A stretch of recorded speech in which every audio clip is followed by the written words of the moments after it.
আসসালামু আলাইকুম, স্বাগতম।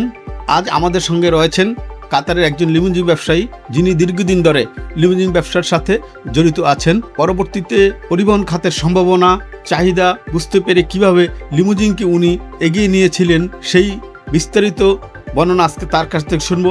তার ব্যবসার বিভিন্ন সফলতা, তার ব্যবসা বিনিয়োগের সময় উনি প্রথমে শুরু করতে গিয়ে কি সফলতা, ব্যর্থতা, আমরা সব কিছুই তার কাছ থেকে আজকে বুঝবো এবং ব্যবসার জন্য কি ঝুঁকি নিতে হয় সে সম্বন্ধে ধারণা আমরা তার কাছ থেকে বুঝে নিব। প্রথমেই আমি পরিচয় হচ্ছি জনাব সাগর ভাই। আপনার একটু বলেন, আপনি কি ব্যবসা করেন, কতদিন যাবৎ কাতারে আছেন, আপনার একটু বিস্তারিত বর্ণনা দেন আমাদের মাঝে। ধন্যবাদ আজকের অনুষ্ঠানের প্রবাসী সংলাপের উপস্থাপক এম সাইফুল আলম ভাই। আমি 2015 সালে কাতারে এসে আমি সর্বপ্রথম কারওয়া কোম্পানিতে ছিলাম। তারপর আমি নিজেই উদ্যোক্তা হয়ে লিমুজিন কোম্পানি করে 2017 সাল থেকে এখনো আছি এখানে। সাগর ভাই, আপনার কাছে জানতে চাই কিভাবে আপনি ব্যবসাটা শুরু করলেন, লিমুজিন ব্যবসা, এবং এই লিমুজিন ব্যবসার সফলতা ব্যর্থতা সম্বন্ধে কিছুটা আমাদেরকে জানান। আপনার এই ব্যবসায়িক লিমুজিন ব্যবসার ধরন, লিমুজিন ব্যবসার কিভাবে লিমুজিন ব্যবসা আপনি অগ্রসর হলেন, প্রথমে একটু ধারণা দেন আমাদের। আমি প্রথমে বলেছিলাম যে আমি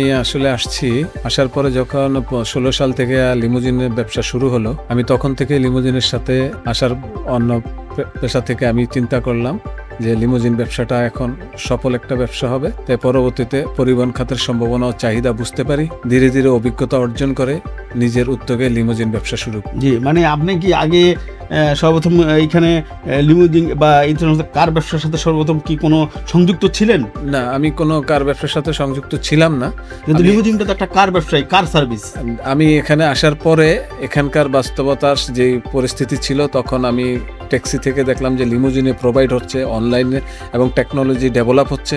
সেই সবের উপর ভিত্তি করে আমার মেধাকে আমি কাজে লাগিয়ে এবং আমার পরিশ্রমকে আমি কাজে লাগিয়ে আমি একটা এদেশের নিয়ম অনুসারে আমি একটা ব্যবসা করি। সাগর ভাই, আপনি যে এই ব্যবসা আসলেন, লিমুজিন ব্যবসা, এই ব্যবসার বড় চ্যালেঞ্জ কি, এবং এই ব্যবসা মানে আপনি কিভাবে সাহস পেলেন যে এই ব্যবসার করার জন্য? যেহেতু এই ব্যবসা অনেক ইনভেস্টমেন্ট লাগে, গাড়ি কিনতে হয়, তো আপনি তো প্রথমে একজন চাকরিজীবী ছিলেন, তো ব্যবসার টোটাল চ্যালেঞ্জটাকে একটু জানান আমাদের। আমার অভিজ্ঞতা থেকে যেটা আমি দেখেছি যে এই দেশে ব্যবসা করতে হলে যদি এই দেশের নিয়মকে ফলো করি আমরা, টাকা পয়সাকে না, আর গাড়ি কিনলে লিমুজিন কোম্পানি হয় না বা একটা কোম্পানির মালিক হওয়া যায় না। এখানে অনেক পরিশ্রম লাগে, অনেক মেধা লাগে, এবং আমি চিন্তা ভাবনা করে আমি প্রথমে এই দেশের ট্রেড লাইসেন্স এবং এই দেশের যে নিয়ম আছে সেগুলি করে আমি গাড়ি কোম্পানির সাথে কথা বলি এবং আমার এমপ্লয়ীদেরকে কিভাবে গাড়ি দেওয়া যায়, কিভাবে ব্যবসা শুরু করা যায়, সেইটার উপরে আমি তাদেরকে, যেহেতু আমার একটা পূর্ব অভিজ্ঞতা ছিল, আমি কারোয়াতে ছিলাম, সেই অভিজ্ঞতাকে কাজে লাগিয়ে আমি আমার কোম্পানিটাকে চালু করি। জি, আমি জানতে চাই যে আপনার কাছে যে এই ব্যবসার কি সমস্যাগুলি কি আছে। যে এই ব্যবসাতে অনেক ড্রাইভার নিতে হয়, আপনাকে ব্যাংক থেকে লোন নিতে হয়, আমরা যতটুকু জানি যে এই ব্যবসায়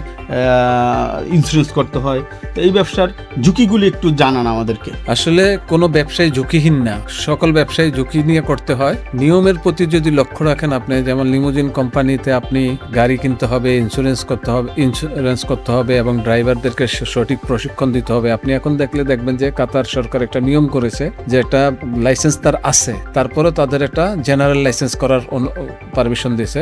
যাদের এখন এগুলি দিন দিন নিয়ম পরিবর্তন হচ্ছে, আপডেট হচ্ছে, টেকনোলজি আপডেট হচ্ছে, তারাও আপডেট করতেছে।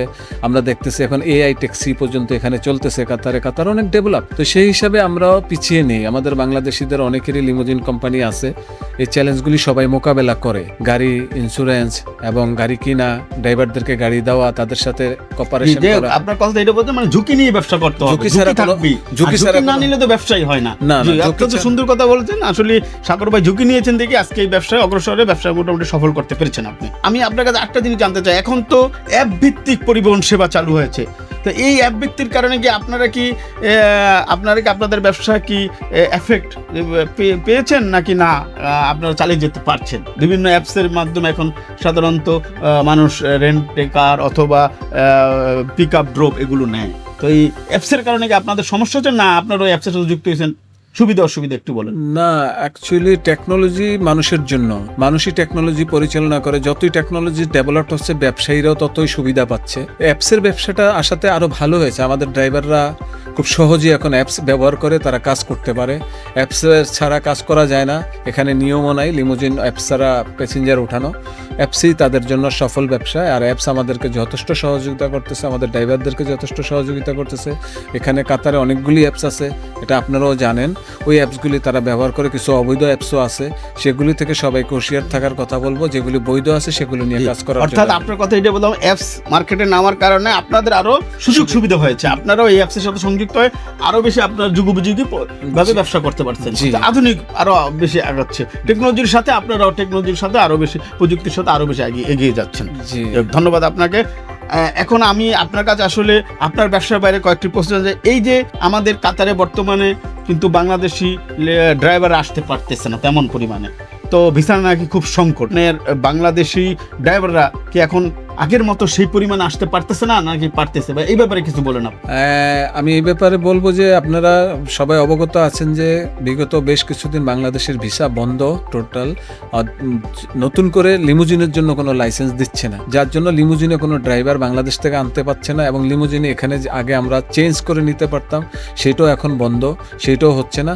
তো যাদের কাছে আগের ড্রাইভার আছে, সীমিত ড্রাইভার বা যে অনেকের অনেক বেশি ড্রাইভার আছে, তারা সেগুলি দিয়ে এখন ব্যবসা যে মানে আপনার কথা থেকে এটা স্পষ্ট প্রতিপান যে এখন আর নতুন করে বাংলাদেশ থেকে ড্রাইভিং ভিসা আসতে পারতেছে না, আগে লিমুজিন আসতে পারতো।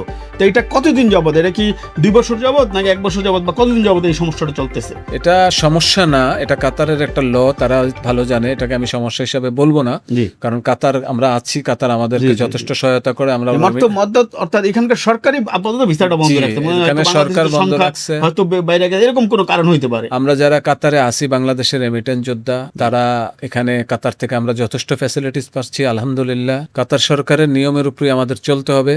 তো কাতার সরকার আমাদেরকে যেতটুকু দিচ্ছে, আমাদেরকে অনেক দিয়েছে। তবে আমাদের যদি ভিসা খোলে তাহলে আমরা নতুনভাবে আরও প্রসেস করতে পারবো, আমাদের গাড়ি বাড়াতে পারবো, আমাদের ড্রাইভার বাড়বে। সেই হিসাবে আমরা আশাবাদী, ইনশাল্লাহ এটাও সহসায় হয়ে যাবে। জি, আপনার কাছে আরেকটা জিনিস জানতে চাই, যে এই যে বৌদ্ধ পথে আপনার ব্যবসার ভিতরে তো অনেক ড্রাইভার আছে, তো সবাই কি বৌদ্ধ পথে রেমিটেন্স পাঠায়, বা বৌদ্ধ পথে রেমিটেন্স পাঠানোর জন্য বাংলাদেশের সরকারের এখানে কি কি আরো কিছু ভূমিকা রাখা উচিত, বা এই যে প্রণোদনা যে আমরা 2.5% পাই, এইটা কি আরো বাড়ানো উচিত কিনা, বা আপনার এই ব্যাপারে রেমিটেন্স বৌদ্ধ পথে বাড়ানোর ব্যাপারে কি কি করা উচিত, এই ব্যাপারে একটু আপনার ধারণা দেন। আমরা তো যারা আছি প্রবাসীরা, আমরা হলাম বাংলাদেশের মুক্তিযোদ্ধাদের পরে আমরা হলাম অর্থনৈতিক যোদ্ধা। জি, অর্থনৈতিকভাবে আমরা অর্থনৈতিক যোদ্ধা। অর্থনীতি ডেভেলপ করার জন্য প্রবাসীদের যে ভূমিকা আছে, সেই হিসাবে প্রবাসীদেরকে অবশ্যই সম্মান করা উচিত। প্রবাসীদেরকে অবমাননা করুক, এটা আমাদের প্রবাসী হিসাবে আমরাও একান্তভাবে নেব না। আজকে আপনি দেখেন সৌদি আরবে একটা ফ্যাক্টরিতে আমরা অত্যন্ত দুঃখের সাথে স্মরণ করছি যে 15 জন রেমিটেন্স যোদ্ধা নিহত হয়েছে। সবাই জানছে সোশ্যাল মিডিয়ার মাধ্যমে। আমরা সেটা আমাদের জন্য অত্যন্ত একটা মর্মান্তিক ঘটনা। আজকে আমরা এই শ্রমিক একসাথে এই শো থেকে সময় এরকম এই শো থেকে তাদের পরিবারের প্রতি আমরা শোক প্রকাশ করছি। যে আমাদের অনুষ্ঠানের পক্ষ থেকে আমরা চাই তাদের জন্য সুখ শান্ত পরিবারের প্রতি।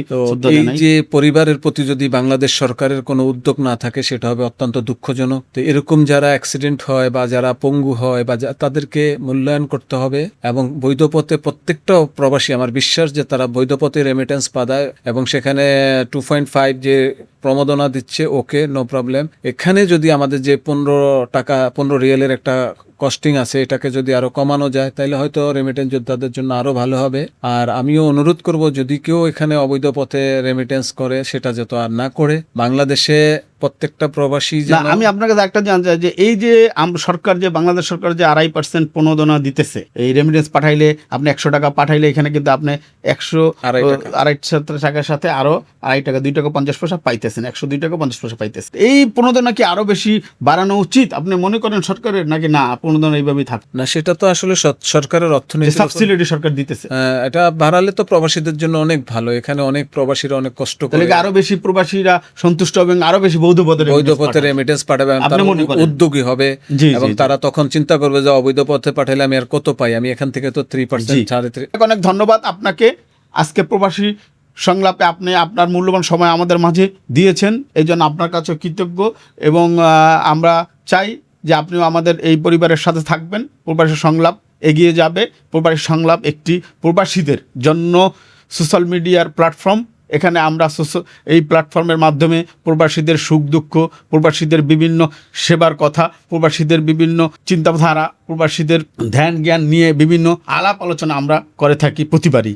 তো সকলকে আমন্ত্রণ রইল এই অনুষ্ঠান দেখার জন্য। এই অনুষ্ঠান আপনারা সবসময় আমাদের বিভিন্ন social media channel, YouTube, Facebook, Instagram, TikTok এবং টুইটারের মাধ্যমে সব সময় আমাদের লিঙ্কে প্রবেশ করলেই পাবেন। আশা রাখি আপনারা সবাই সবসময় আমাদের সাথে থাকবেন। আসসালামু আলাইকুম।